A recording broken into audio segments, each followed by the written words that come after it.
오늘 우리가 함께 읽은 이 사무엘서는 이스라엘 역사의 격동기 할까? 새로운 어떤 전환점,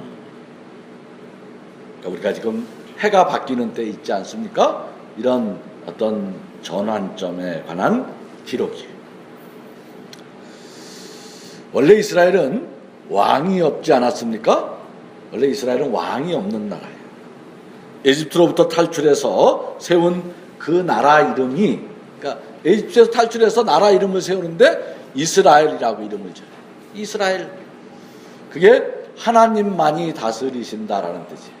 하나님만이 다스린다. 우리도 종종 주께서 왕이시라 이런 찬양을 부르지 않습니까? 주께서 왕이시라 이런 찬양을 부르는데, 사실은요 우리가 그냥 의식 없이 부르는 분도 계시겠지만 그 노래는 대단히 불온한 노래입니다.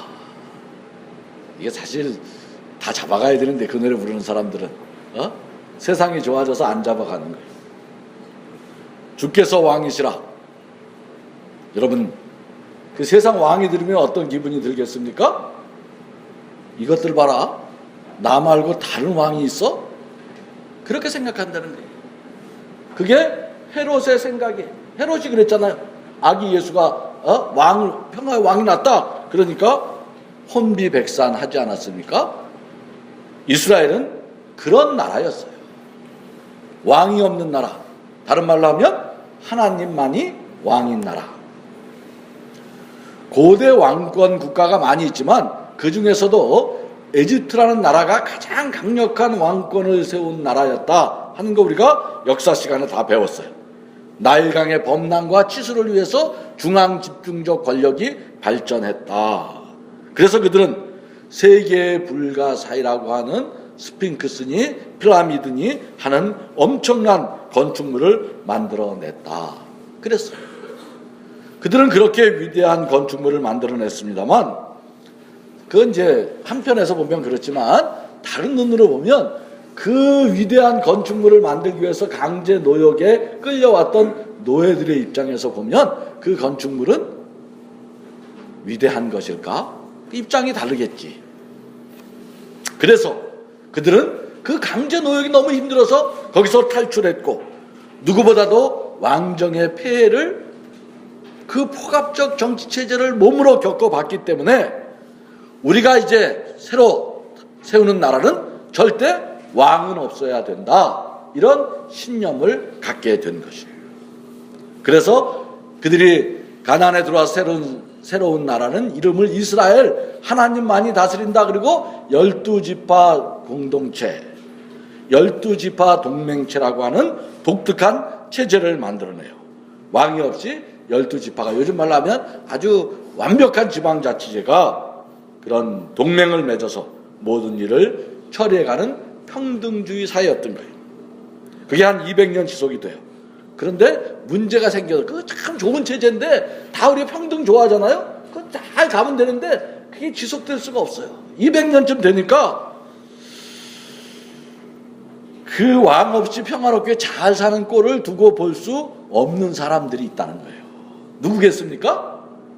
누가 그랬겠어요? 누가 왕 없이 잘 사는 거 배 아파하고 야 이건 안 돼 그렇게 생각했을까? 이웃나라의 왕들이 그랬던 거예요. 이웃나라 왕들이 그들이 평화롭게 왕 없이 잘 산다는 게 다 알려지면 어떻게 되겠어요? 자기는 왕이 우리를 다 먹여 살린다 이렇게 생각하고 있는데, 왕이 없어도 잘 살 수 있다, 양반 쌍놈이 무너지면 세상이 망한다, 그렇게 생각하는 시절이 다 있지 않았어요? 근데 왕 없이 잘 사는 세상이 막 눈에 보인단 말이야. 그러면 이웃나라 왕들이 가만히 안 두는 거예요. 그래서 그들은 어떻게 합니까? 이스라엘을 계속 침공하는 거예요. 이웃나라를 우리는 흔히 성경에서 이방나라라고 해요. 이방나라라는 것이 그 내용이에요. 여러분, 이방나라와 이웃나라라는 말은 비슷해 보이지만 사실은 그건 천차 아주 다른, 진짜 하늘과 땅 차이의 다른 표현이에요. 이웃나라 그러면 사이좋게 지내야 할 대상이지, 그러나 이방이란 적대적 감정을 품게 되는 말이에요. 왜 이웃을 이방으로 생각하게 되었을까? 왜 이스라엘 역사는 이웃 나라를 이웃으로 부르지 않고 이방으로 생각하게 되었을까요? 그게 바로 이런 역사적 배경을 가지고 있는 거예요. 체제가 서로 달랐다는 거예요. 이스라엘은 하나님만이 왕이신 12지파 공동체, 왕이 없는 체제였는데 이웃의 모든 나라는 왕정 체제였던 거예요. 왕정 체제의 이웃 나라, 그 왕들이 왕 없는 체제를 그냥 내버려 둘 리가 없는 거예요. 그래서 사사시대는 늘 외침에 시달려야 했던 거예요. 그래서 삼손이라든지 기드온이라든지 우리가 잘 아는 그 사사들 있지 않습니까? 그 사람들이 주로 하는 일이 뭡니까? 외적을 물리치는 일이 계속 나오는 거예요. 그런데 그렇게 오래 외침에 시달리다 보니까 이스라엘 사람들 속에도 야, 우리만 이렇게 왕 없이 살 게 아니라 우리도 강력한 왕을 세워서 나라를 지켜보자, 그런 생각을 한 사람들이 생겨나기 시작한 거예요. 세상의 모든 나라가 왕을 가지고 있는데 한 나라만 왕이 없다는 것, 그것은 결코 쉬운 일은 아니었어요. 일국 무왕체제, 한 나라의 무왕체제는 애당초 지속 가능하지 않았는지도 몰라. 그건 꿈이겠지만 지속하기가 어려운 것이었어.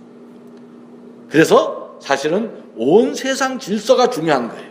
나 하나, 우리 교회 하나, 우리나라만 잘 된다고 모두에게 잘 되는 게 아닌 거예요.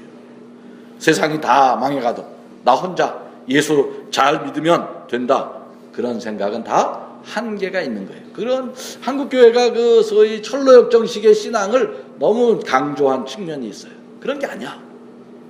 나 혼자 아무리 예수를 잘 믿어도 그게 세상과 건강한 소통을 갖지 못하면 제대로 될 수가 없는 거죠. 그렇게 해서 이스라엘은 왕 없는 평등주의 12지파 동맹체를 포기하고 새로운 왕정체제로 넘어가게 돼요. 사무엘이라는 사람이 그 사사시대의 마지막 사사야. 그리고 사무엘을 통해서 왕으로 세워지는 사람이 사울이죠. 첫 번째 왕, 사울이에요. 사무엘서는 바로 이 역사적 전환점에 관한 기록이에요. 이 기록이 참 재밌어.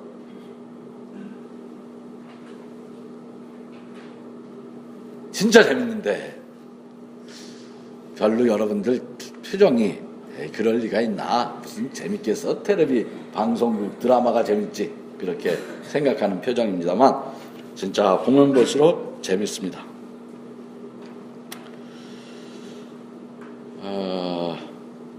근데 이제 그 아주 12지파, 이게 혁명적 상황이에요. 12지파 동맹체가 부서지고 왕정체제로 체제가 전환되는 그 과정 속에서 이 시대, 그 시대의 변화 속에서 진정으로 하나님의 역사는 누가 주도하느냐 하는 그 문제를 다루고 있어요. 여러분, 누가 그 격동기에 역사의 주도권을 잡을까요? 우리도 지금 이런 생각을 해야 돼. 사실은 지금 한국 사회에 여러 가지 진통이 있는데요, 그 근본 원인은 소위 87년 체제라고 하는 우리가 만들어낸 민주화 체제가 어떤 시대를 극복하지 못한 한계가 도달한 거예요.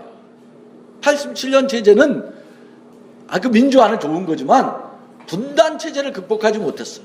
그래, 그 분단 80년 체제는 그 안에 모순을 갖고 있는 거예요. 그 분단 체제를 극복해내지 못하면 우리는 지금 분단 시대에 살고 있기 때문에 여러 가지 제약이 많아. 어떻게 하면 이 분단 체제를 극복할 수 있겠는가 하는 게 오늘 우리 시대의 화두겠죠. 어떻게, 누가, 그런 전환기의 역사에서는 누가 주도권을 잡는 것인가? 하나님은 어떤 사람을 들어서 새 역사, 새 시대를 만들어 가시는 것일까? 사무엘상 후반부는 그 이야기를 집중적으로 하고 있는데, 이때 사울과 다윗이라는 그 두 인물을 비교해서 역사를 기록해내고 있는 거예요. 한쪽엔 사울, 한쪽엔 다윗이 있었다. 오늘 우리가 함께 읽은 대목은 이제 그런 얘기 중에 하나인데요. 다윗이 망명길에서 이스라엘 백성을 구하는 이야기예요. 다윗이 망명길, 지금 이스라엘을 구해내고 있지 않습니까? 근데 여기에 조금 사연이 있어요. 사울이 원래 다윗이 이제 지금 오늘 이스라엘을 구해내는 장면이 나오는데, 여기 뒷얘기를 조금 우리가 알아야 돼. 사울이 다윗이라는 어떤 그 목동을 자기의 호위무사로 발탁해서 사위로도 나중에 삼지 않아요? 다윗의 부마가, 사울의 부마가 된단 말이에요. 왕의 부마가 돼. 그런데 그렇게 다 살면 좋은데 이 권력이라는 게 그런 게 아니야. 갈등이 생겨서 이 둘 사이가 점점 벌어지다가 급기야는 사울이 다윗을 죽이려고 달려들게 돼요. 그래서 다윗은 어떻게 합니까? 도망가서 망명길로 다른 나라를 전전하게 되는 그런 삶을 살게 되는 거예요. 한창 잘 나가던 다윗이었어요. 돌 팔매질 하나 잘해서 시골의 목동이었던 다윗이 왕의 사위까지 고속 승진하지 않았습니까? 그런데 급전직하, 목숨마저 위태로운 처지가 된 것이에요. 그래서 망명길에서 목숨을 부지하기 위해 이 나라 저 나라 떠돌아다니다가, 그러다가 그 중에 지금은 어디 와 있냐면 이 나라 저 나라 돌아다니다가 이제 우리로 치면 뭐 어디쯤 되냐면요, 변방, 어디 포항의 간절곶 같은 그런 나라든 이스라엘 들어와. 싹 숨어 들어와서 딱 숨어서, 외국 생활 너무 힘드니까 이스라엘 유다 땅으로 몰래 숨어 들어와서 변방에 웅크리고 있는 거예요 지금. 그 장면에. 그런데 소식을 들어. 자기 백성이 블레셋 이방 족속들한테 억압을 당하고 있다는 거예요. 농사를 졌는데 다 뺏어가 블레셋이 와가지고 외침을 당하고 있는 그 고통의 소식을 그렇게 듣게 되는 거예요.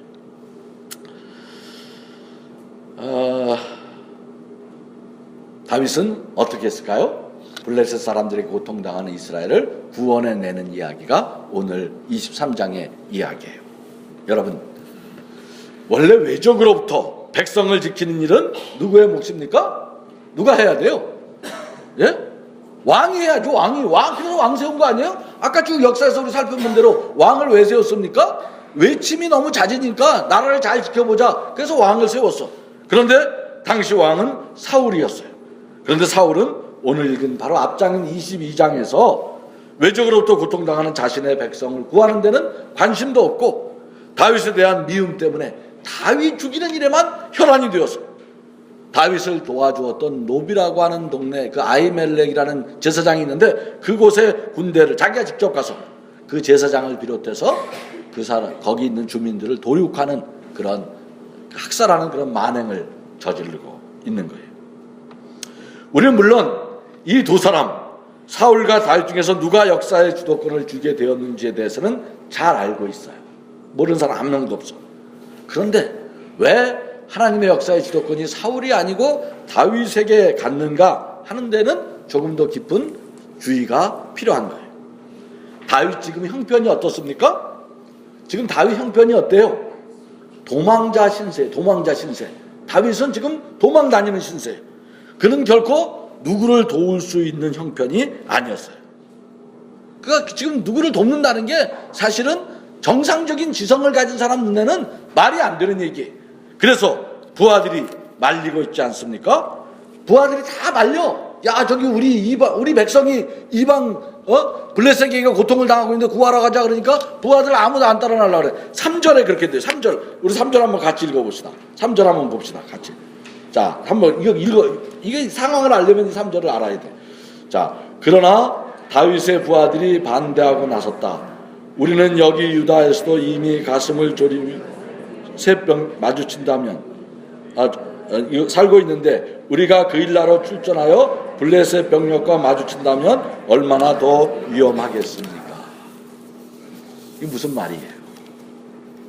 지금도 사울의 기세등등한 칼날을 피하게 해도 벅찬데 왜 그리 위험한 일을 하려고 하느냐는 거예요. 여러분, 투표하면 누가 이길까요? 이 정책에 대해서 다윗이 지금 그 일날을 구하려고 하는 그 정책에 대해서 투표하면 누가 이길 것 같습니까? 고통 많은 동족을 구하려는 다윗과 너무 위험하니 가지 말자고 하는, 우선 우리 안전부터 도모하자는 부하들의 제안, 어느 게 이길 것 같아요? 너무 무모한 짓이에요. 그건 하지 말아야 할 것이에요. 그런데 다윗은 어떻게 합니까? 그 일나 주민들을 구해냅니다. 하나님의 구원 역사를 이루어낸 것이에요. 사실 이런 흥미진진한 이야기가 사무엘서 전편에 흐르고 있습니다만, 여기서 우리가 주목해야 하는 것은 우리가 여기서 봐야 될 게 있어요. 다윗의 과감성이나 용맹이나 혹은 그의 뛰어난 전술 같은 것을 보라는 것이 아니에요. 우리는 종종 많은 사람들이 그래. 저도 그런 사람들, 저도 그랬고, 성경의 위인들, 다윗 같은 분들을 흠모하고 우리도 그 같은 삶을 살기를 기도하는 경우가 많지 않습니까? 다윗같이 살게 해주세요. 하나님, 우리도 다윗처럼 되게 해주세요. 내가 안 되면 어떻게, 누구라도 돼야 됩니까? 내가 다윗같이 살고 싶은데 내가 안 됐으면 누가 돼야 돼요? 우리 아이들, 우리 아들, 딸이라도 다윗같이 살게 해주세요. 그것도 안 되면 우리 할머니들은 누구가 그렇게 되기를 바랍니까? 우리 손주가 그렇게 되게 해달라고 우리가 기도하지 않습니까? 그런데 성경이 증언하는 다윗 삶의 본질은 우리가 그렇게 쉽게 흠모할 만한 것들이 아닙니다. 우리가 다윗처럼 살고 싶으면 망명길에 올라야 되고요, 죽을 고비를 수없이 넘겨야 하고 남들이 다 말리는 위험한 길을 걸어야 할지도 모르는 것이에요. 여기서 성서가 증언하는 것은 다윗의 잘남과 능력이 아니에요. 그렇게 우리가 다 그래서 다윗같이 되려고 그래. 다윗같이 잘나고 능력 있는 사람 되려고. 아니, 진짜 잘난 사람은 다윗이 아니라 사울이에요. 그는 현직 왕으로 권세도 있고 돈도 있어요. 능력도 있어. 사울은 어느 면에서나 다윗보다 앞서 있어요. 군사력도 훨씬 세고 지위도 비교할 수 없을 만큼 높습니다. 그런데 사울은 결코 블레셋으로부터 자신의 나라를 지키지 못해. 왜 그럴까? 하나님의 구원 역사에서 사울은 늘 패배해요. 그 성경이 일부러 그렇게 적고 있어. 그는 왕이라는 엄청난 권력을 가지고 있었고 당연히 돈도 많았을 거예요. 날랜 군사들도 많이 있었어요. 그러나 그는 사람을 구하지 못합니다. 왜 그렇습니까? 왜 그럴까? 이에 비해서 다윗은 도망자 신세예요. 지금 형편이 말이 아니야. 공공하고 팍팍합니다. 그런데 그는 이스라엘을 구합니다. 성경이 주목하는 것은 이 점이에요. 그것은 세상의 힘으로는 결코 하나님의 역사를 만들어낼 수 없다는 것이에요. 우리는 이 점을 분명히 보아야 돼. 세상을 구하는 것은 세상의 힘으로 되는 것이 아니라는 거예요. 그것은 하나님의 힘, 하나님의 방식이 필요한 것이에요. 우리가 하나님의 역사에서 성경을 보면서 깨달아야 하는 것은 하나님의 구원 역사는 세상이 주는 구원 말고, 세상이 약속하는 그 허망한 그런 거 말고, 진짜 하나님이 주는 구원 역사는 세상의 힘과 방식으로가 아니라 하나님의 힘과 방식으로만 가능하다는 것이에요. 그렇다면 하나님의 힘과 방식은 무엇입니까? 그건 바로 다윗의 삶이 증언하는 핵심적인 내용이에요. 그게 바로 뭐예요? 하나님의 방식은 공공함. 그건 하나님의 방식은 생의 어려움이에요. 고통이며 십자가라는 거예요. 바울은 그래서 십자가 없이 구원이 없다. 나는 십자가 외에는 아무것도 전하지 않기로 단단히 마음먹었다. 그렇게 되는 거예요. 우리가 이 점을 바로 알지 못하면 믿음의 사람이라고 하는 우리도 그리스도 안에서 영원한 생명을 맛보았다고 하는 우리조차도 종종 넘어지는 거예요. 우리는 믿음이라고 하는 것을 세상의 어떤 힘을 구하는 도구나 수단쯤으로 오해하는 오늘의 한국교회 풍토에서 살고 있어요. 많은 그리스도인들이 이렇게 생각해. 너희는 세상에 힘이 있다면 우리는 기도에 힘이 있다. 너희는 돈이 있지만 우리는 믿음이 있다. 그렇게 큰 소리 치기도 해. 그런데 그것이 함의하는 내용, 그 도대체 기도와 믿음이 뭐냐? 그 내용을 그걸 보면 그것은 또 다른 세상의 힘을 추구하는 경우가 얼마나 많습니까? 아이들이 입시철이 되면 우리는 돈이 없어 늘 충분한 과외 공부를 시켜주지 못한 것을 안타까워해. 부모 마음이 진짜 아파. 저 새끼 내가 좀 밀어주면 더 좋은 대학 갈 텐데. 그런데 이제 안 되니까, 돈은 없으니까, 그래 속으로 이렇게 생각해. 우리는 기도로, 그래 니네 돈으로 하지 나는 기도로 이긴다. 그리고 하나님께 기도합니다. 하나님, 우리 아이 인류대학만 붙여주세요. 그러면 저는 하나님께 충성을 다하겠습니다. 여러분, 그래서 세상이 자랑하는 인류대학에 들어가면 우리는 믿음이 한결 좋아져요. 그러면 어깨가 펴지고 얼굴 표정이 밝아지고 하나님의 살아계심이 느껴지는 거죠. 그런데 그렇게 간절히 기도했음에도 불구하고 옆집 아이는 과외 공부해서 인류대학 갔는데 내 아이는 기도했는데도 불구하고 삼류대학에서 떨어지면 우리의 믿음은 낙심이 됩니다. 그리고는 하나님도 돈 앞에서는 별 수 없나 보다, 그런 한숨을 짓는 거예요. 여러분, 세상의 인류대학, 그게 뭐야? 그것은 세상이 정한 인류대학일 뿐인 거예요. 인류대학 나왔다고 인류 인생을 사는 것도 아닌 거예요. 세상을 망치는 사람은 다 인류대학 나온 사람들이에요. 땅콩 회항, 그 양반 아이비리그 출신이야. 아이비리그. 여러분, 아이비리그가 얼마나 센 데인지 아세요? 여러분, 인류라는 게 다 나쁘다는 게 아니야. 인류 갈 수 있으면 가야지. 그러나 그것은 그냥 인류일 뿐이야. 그건 세상의 방식일 뿐인 거지. 그 인류는 하나님 나라를 만드는 인류가 아니라는 거예요. 하나님 나라와 구원을 이루는 인류는 다른 데 있는 것이에요. 이걸 모르는 거지. 그게 바로 오늘 도망자 신세인 다윗이 증거하는 것이에요. 하나님의 사람, 그건 또 오해하지 마시기 바랍니다. 하나님의 사람은 세상에 가진 어떤 힘이 있다는 것이 아니에요. 왜 예수가 강보에 누인 아기로 오셨고 십자가에 달려 죽기까지 자신을 낮추어 복종하셨습니까? 그게 바로 세상이 주지 못하는 구원의 비밀인 것이에요. 낮아짐, 겸손, 자기 비움, 사랑, 헌신, 섬김, 이거는 절대로 세상이 못 가르쳐줘요. 예수는 바로 그 점에서 세상의 기준으로 보면 철저히 무능했고 무력하지 않았습니까? 십자가에 달리신 하나님은 무력하신 하나님이에요. 강보에 쌓인 메시아는 초월히 세상 속에 그 세상이라고 하는 이 시공간, 거기에 붙잡힌 초라함의 징표가 아닙니까?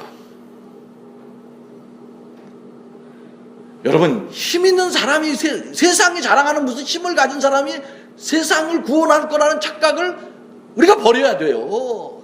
다른 방식으로 해야 되는 거예요. 예수 믿는 사람은 도망자가 세상을 구원하다, 그게 바로 다윗 삶의 본질입니다. 밤새 이 얘기 해야 되는데 이 얘기 진짜 할 게 너무 많은데 진짜 밤새 해야 돼. 우리가요, 이게 진짜 예수 다 헛믿는 거야. 그런 식으로 예수 믿으면 구원 못 받으면 어떡해. 세상은 세상의 방식대로 자기의 삶을 추구할 수밖에 없어요. 그건 그것대로 의미 있어. 그러나 우리가 구원을 꿈꾼다면, 하나님 나라를 꿈꾼다면 우리는 그리스도의 의를 사모해야 하는 거예요. 이제 한 해가 갑니다. 올 한 해 살면서 우리는 이렇게 말할 수 있어요. 왜 내 삶은 이렇게 팍팍한가? 아픔도 있고 고통도 있을 것입니다. 기쁜 일이 더 있었겠지만 가슴 속에 남는 것은, 오래 남는 것은 아픔들이야. 그런데 그 아픔과 고통은 결코 나쁜 것이 아니라는 것이에요. 아파야 돼. 조건이 나빠서 하나님을 못 믿을 일은 없어요. 고통이 있어 더 기도가 깊어지는 것이고, 세상이 알지 못하는 더 깊은 진실에 눈뜰 수 있는 것이에요. 하나님 오늘도 우리를 세상에 보내시는 분이에요. 2014년 한 해 우리를 세상 속에서 하늘 백성으로 살게 하셨습니다. 새해에도 우리를 하늘 백성으로 살게 하실 것입니다. 진정으로 여러분이 어떤 처지에 있든지 하나님의 백성으로서의 보람과 긍지, 자랑을 놓치지 않기를 바랍니다. 세상에 속해 있지만 세상에 속하지 않은 그 비밀한 생의 비밀, 하늘 역사의 주인공으로 그 긍지를 누리며 향유하며 새날을 맞이하는 우리 모두가 되기를 바랍니다.